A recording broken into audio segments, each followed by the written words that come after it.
Dear students, आज भारत में प्रबंध में श्रमिकों की सहभागिता की कौन कौन सी योजनाएं राज्य सरकारों के द्वारा,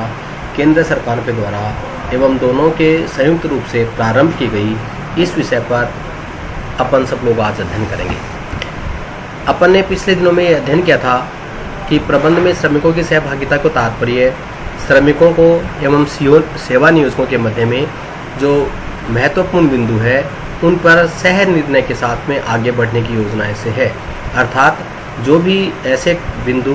जो श्रमिकों से संबंधित है और जिनका सेवा नियोजकों से सीधा संबंध होता है, वहाँ पर दोनों पक्षकार आमने सामने बैठ करके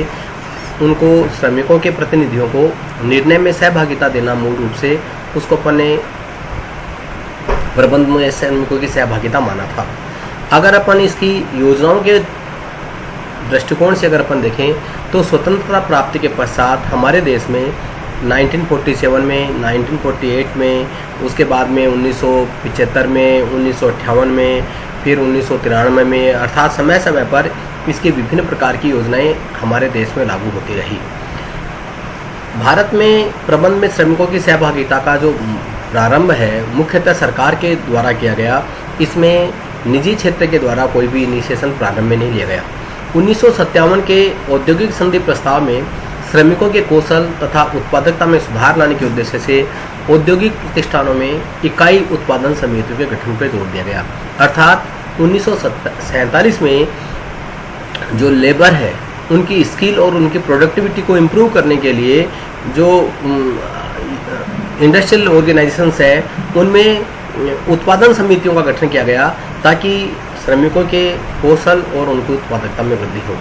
1948 की औद्योगिक नीति में भी ये प्रस्ताव किया गया कि इसमें द्विदलीय उत्पादन समितियों का गठन किया जाए। इसी प्रकार से 1948 में ही केंद्रीय सरकार ने इकाई उत्पादन समितियों के गठन के लिए एक आदर्श प्रारूप दिया गया, एक प्रारूप तैयार किया गया जिसको आदर्श प्रारूप के रूप से भारत में जाना जाता है। औद्योगिक विवाद अधिनियम 1947 के अंतर्गत भी कई प्रकार की कमेटियां गठित की गई। उन कमेटियों को कार्य समितियों के द्वारा उत्पादन समितियों के रूप में काम करने पर भी जोर दिया गया। आदर्श प्रारूप के अनुसार इकाई उत्पादन समितियों के रूप में काम करने पर भी जोर दिया गया और उनका मुख्य कार्य उत्पादन की उन विशेष समस्याओं पर विचार विमर्श करना और सलाह देना था जिनसे श्रमिक प्रत्यक्ष रूप से संबंध हो सकते हैं। प्रत्येक समिति में प्रतिष्ठान में नियोजित श्रमिकों के लिए निर्वाचित प्रतिनिधि तथा प्रबंध द्वारा मनोनीत प्रतिनिधि होते हैं और वो जो समितियों के क्रियाकलाप होते हैं उनमें मुख्य रूप से मशीन, यंत्र और औजारों का रखरखाव, उत्पादन समय का सर्वाधिक कुशलतापूर्वक उपयोग, दोषपूर्ण कार्य और बर्बादी के समय की समाप्ति करना, सुरक्षा के साधन और तरीकों को अधिक कुशलता से प्रयोग करना इत्यादि मुख्य रूप से था। अर्थात अगर अपन देखते हैं तो अपन ये कह सकते हैं कि इसके अंतर्गत मैकेनिज्म, मैनेजमेंट, प्रोडक्शन, सेफ्टी और टाइम मैनेजमेंट इनका मुख्य रूप से निर्णय किया गया। अर्थात एक श्रमिक जिन मशीनों पर, जिन यंत्रों पर, जिन औजारों पर, मतलब जिन टूल्स पर, जिन मशीन्स पर,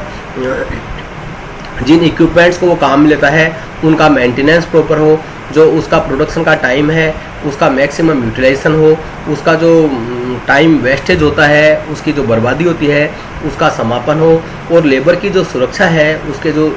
इक्विपमेंट्स हैं, उसके जो मेथड्स हैं, उसके जो मीन्स हैं, उनका अधिक से अधिक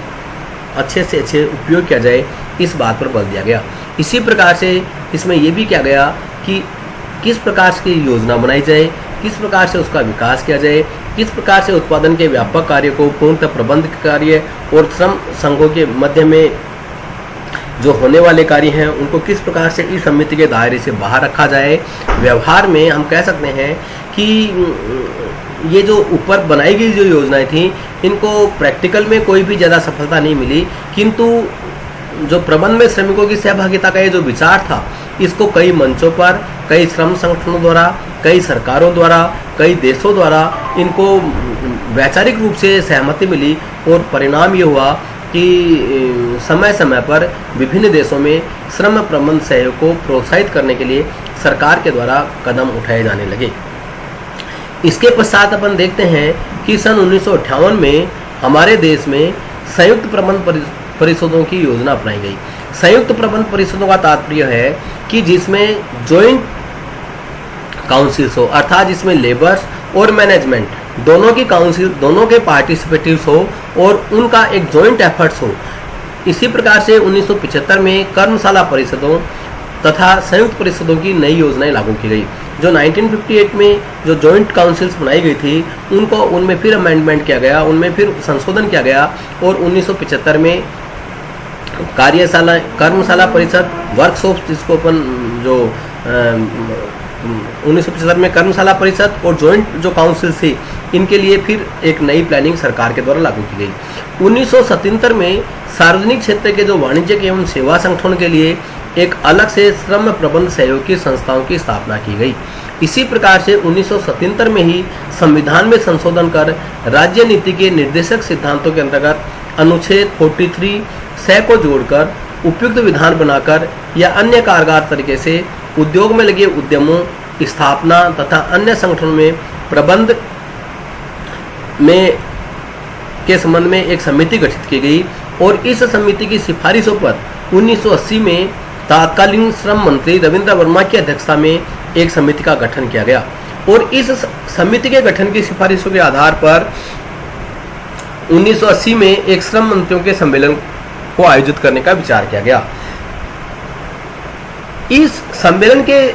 आधार पर जो सिफारिशें आई उनको दृष्टिगत रखते हुए देश में 1983 में केंद्र के जो सार्वजनिक क्षेत्र के उद्यम थे उनके लिए 1975 और 1977 की जो योजनाएं थे उनके स्थान पर प्रबंध में कर्मचारियों की भागीदारी के लिए एक नई योजना की शुरुआत की गई। इस योजना के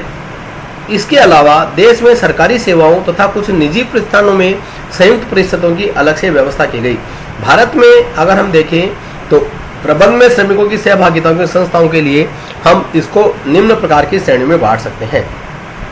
ऊपर जो अपने अभी जो बातचीत की उस बातचीत में बेसिकली अपने ये देखा कि हमारे देश में किस प्रकार से प्रबंध में जो श्रमिकों की सहभागिता की योजनाएं हैं उनका क्रमिक विकास हुआ, कैसे स्वतंत्रता प्राप्ति के समस्त कार्य समिति बनी, फिर संयुक्त परिषदें बनी, फिर कैसे 1975 में इसमें अमेंडमेंट किया गया, फिर 1997 में फिर इसको संशोधित किया गया, फिर 1983 में इसमें फिर किया गया। अर्थात इनके लिए किस किस प्रकार की योजनाएं बनी और कब कब बनी, ये सब अपन ने देखा। अब जो अपन देख रहे हैं वो अपन एक क्रम से ये देखते हैं कि ये जो संस्थाएं, ये जो समितियां, ये जो निर्णय वैधानिक लिए गए उनका क्रोनोलॉजिकल किस प्रकार से क्रम है। तो हम देखेंगे कि सबसे पहले कार्य समिति जो कि 1947 में जिसको बनाया गया, उसके बाद में नंबर 2 पे आता है 1958 में हमारे देश में संयुक्त प्रबंध परिषदों का गठन किया गया। 1975 में जो हमारा जो पुराना 20 सूत्री कार्यक्रम के अधीन प्रबंध में श्रमिकों की सहभागिताओं के संस्थाओं के बनाने पर बल दिया गया। इसी प्रकार से 1977 में जो सार्वजनिक क्षेत्र में काम करने वाले कॉमर्शियल और जो सर्विस ऑर्गेनाइजेशन थे उनके लिए प्रबंध में श्रमिकों को सहभागिता देने के लिए संस्थाओं का समितियों के गठन पर बल दिया गया। सार्वजनिक क्षेत्र के उपक्रमों के लिए प्रबंध में कर्मचारियों की भागीदारी योजनाओं के अंतर्गत जो संस्थाएं बनाने का एक और प्रयास किया गया वो 1983 में किया गया। इसी प्रकार से उसके बाद में सरकारी सेवाओं में संयुक्त परिषदों की स्थापना पे बल दिया गया। और लास्ट में अपन ये कह सकते हैं कि कुछ निजी प्रतिष्ठानों में प्रबंध में जो श्रमिकों की सहभागिता थी वहाँ पर भी उनकी संस्थाओं के लिए भी उनमें बल दिया गया। तो इस प्रकार से हम ये कह सकते हैं कि हमारे देश में जो प्रबंध में जो श्रमिकों का सहभागिता की जो संस्थाएं बनी वो 1947 से लेकर के इसमें मुख्य रूप से 1983 तक क्रम चला। उसके बाद में इस पर थोड़ा कम जोर देने लगा, किंतु वर्तमान समय में श्रमिकों के जो संगठन है वो बहुत प्रभावशाली होने लग गए हैं, उनमें बहुत ज़्यादा ताकत होने लग गई है। श्रमिक और जो नियोजक है उनका भी दृष्टिकोण में बदलाव आया है। वे भी ये मानने लगे हैं कि जो श्रमिक है वो हमारे यहाँ केवल श्रम करने के लिए नहीं आते हैं, वो भी हमारे उपक्रम के प्रमुख भागीदार है। इसलिए जो उपयुक्त कार्यक्रम है वो आसानी से संपादित हो रहे हैं और इन सब का हम जो वर्णन है, विवेचन है, वो नेक्स्ट टर्म में करेंगे। Thank you to all members.